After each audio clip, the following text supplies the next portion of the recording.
Приема Плюс представя серийния анимационен филм «Седрик».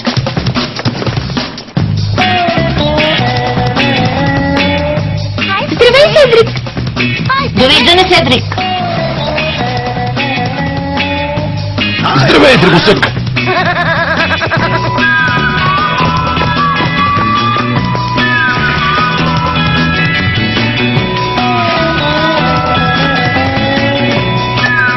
Режисьор Франк Буржерон. Животът е страхотен, когато си на 8 години. Трудно е да си художник.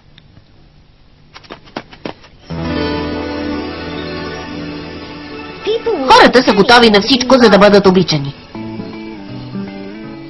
И аз бях готов на всичко. Дори да стана художник. Не, че дядо не ме предупреди. За да успееш в изкуството, трябва да ковеш желязото, докато е горещо. Щях да успея, ако не беше Николас. Той адски ме изнервя. Винаги се мисли за голяма работа. Разхождах се в парка с Крисчън, когато изведнъж... Здравей, Чен! Искаш ли да се разходиш с нас? Не, благодаря. Не сега. Бихте ли се дръпнали? Пречите ни! На вас? Николас, какво правиш? Не виждаш ли? Рисувам. Чен искаше да й направя портрет. Вече е готов. Готов? Толкова бързо? Сега ще падне голям смях. Много е хубав, Николас. Благодаря ти. Мога да ти го подпиша? Да, ще ти бъда благодарна. Седрик! Оцелих точно в десетката. Вярно е, че може би се повлякох, но веднага разбрах, че Чен не посмя да каже истината на Николас. А истината беше, че неговата рисунка беше ужасна. Въпреки това аз се притесних. Но защо Чен похвали смешните драсканици на Николас?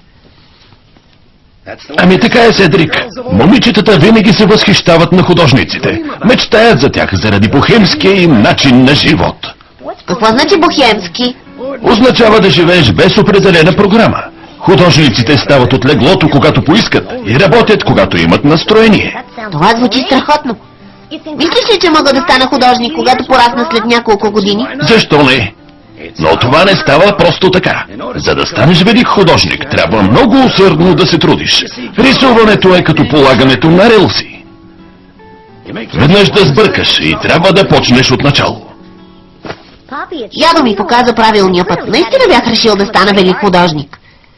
Когато съобщих решението си на Чен, тя беше определено впечатлена.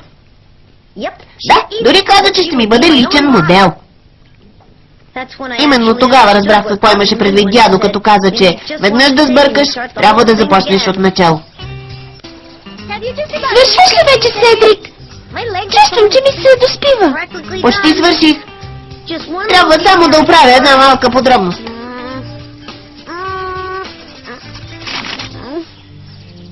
От да му се не види. Трябва да започна всичко от начало. Чен?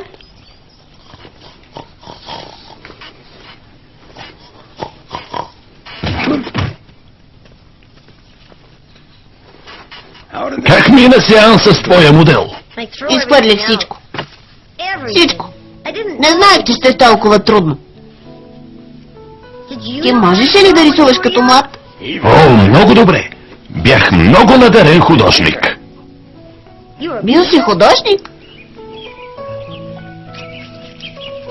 Рисувал ли си баба? Не, но пребоядисах всички стени в апартамента, когато се оженихме. Рисуването не подхождаше на огнения ми темперамент. Но от друга страна, с водни бои щеше да е съвсем друго. Най-после открих призванието си. Чен щеше да бъде смаяна. Този път нямаше да използвам нея за модел. Упражнявах се с друг човек.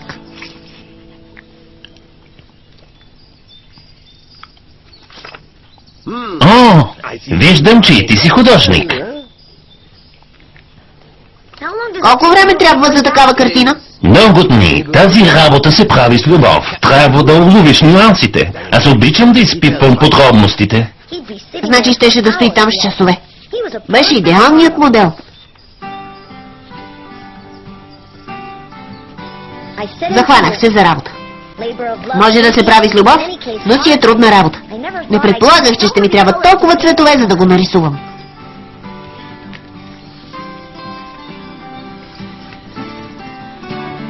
Ей, какво правиш? Да не си станал художник. Какво е това, орангутан ли? Това е онзи човек там. Определено прилича на орангутан. Аз знам много за орангутаните. Гледах филм по телевизията. Може да си специалист по орангутаните, но от изкуство нищо не разбираш. А ти не разбираш нито от орангутани, нито от рисуване. Модерните художници отдавна са захвърлили четките. И това го гледах по телевизията. Така ли? Какво правят тогава? Ами, почакай, ще ти покажа. Сигурен ли си, че го правят така? Да, художникът рисува като бейсболист. Хвърля и това петно тук е земята. После картината струва цяло състояние.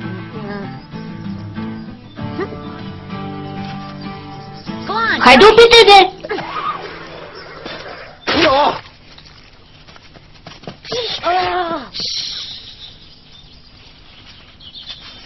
Може би трябва да му кажем, че акварелът му сега струва цяло състояние.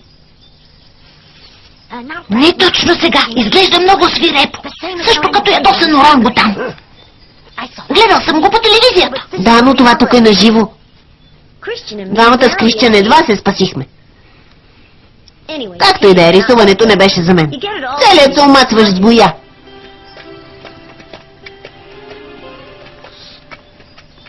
Ще трябва да се хвана с нещо друго, ако искам да стана художник. Защо не правиш съвременни скулптури? Много по-лесно е. Просто изкривяваш нещо в някаква форма. И това ли си го гледал по телевизия? Не, майка ми има една книга вкъщи.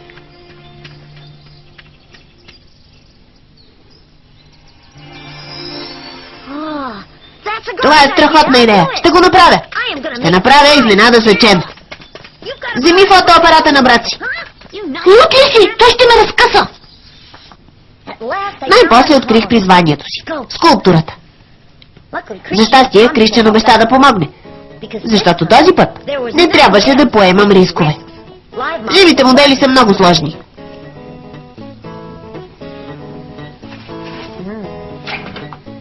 Задачата е изпълнена. Браво, Кристиан, страхотни са. Защо ли не да усложняваш нещата? Защо просто ни подариш кутия шоколадови бомбони? Защото от тях се пълне и се развалят зъбите. Освен това, защо си мислиш, че няма да успея? Мразя да ме гледат като работя. И без това е по-добре да не гледам това.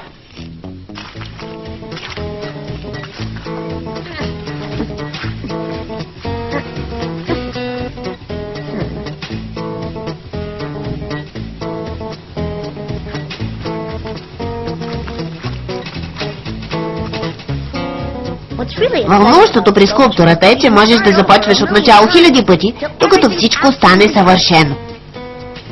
Този път нямаше съмнение. Изпод пръстите ми излизаше шедьовър.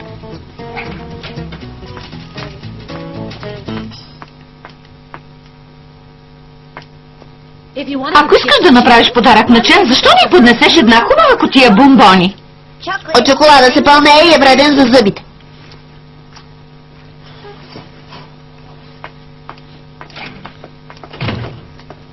Необичайно тихо е. Къде е Седрик? Пералното помещение. Прави скулптура за Чен. Напомня ми за моите младини. Ти пък какво знаеш? Ще ида да погледна. Може би ще е по-лесно да й подариш кутия бомбони. От бомбоните се пълне и са вредни за зъбите. Боже мой, художниците са доста докачливи, когато творят. Май е време и аз да видя какво става. Не, няма да й подаря шоколадови бомбони, защото от тях се пълне и са вредни за зъбите. Много си прав, дребосък.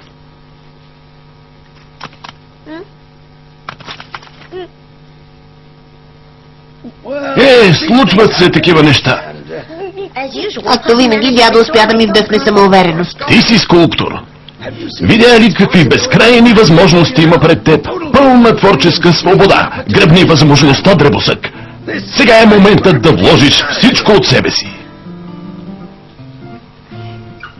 Благодарение на дядо си възвърнах смелостта и довърших творбата си. Резултатът беше превъзходен. Веднага се обадих на Чен и на Крищчан. Къде е тя? Каза, че ще бъде тук в 5. Сега е едва 5:02. Здравей, Чен, заповядай. Седрик те очаква в дневната.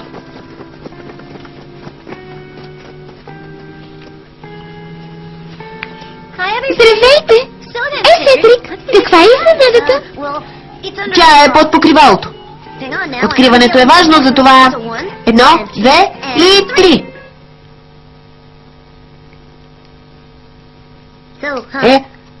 Какво ще кажеш? Как ти се струва? Прилича на момиче, което е пожълтяло, прекалено ядене на бомбони и зъбите имат дупки.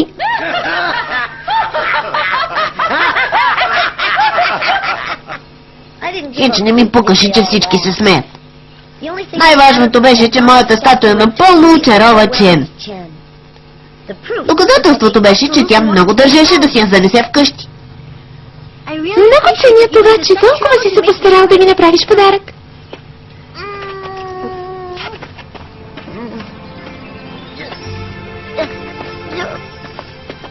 Какво ли смята да прави с това нещо? Ще си го сложи в стаята, за да го гледа постоянно. Дядо беше прав, трудно е да си художник. Но не съжалявах нито за миг, че вложих цялата си енергия в това, защото знаех, че всеки път, щом Чен погледне статуята, тя ще си мисли за мен. Кой знае, може някой ден аз да бъда художника на нейния живот.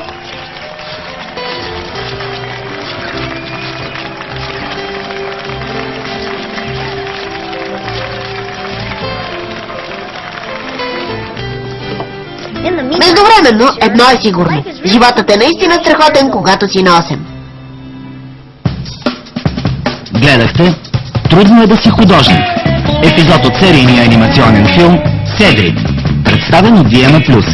Ролите озвучиха артистите: Даниела Йорданова, Венета Зюмбюлева, Ани Василева, Петър Чернев, Николай Николов. Преводач Даниела Славчева. Тон режисер Тони Тодоров.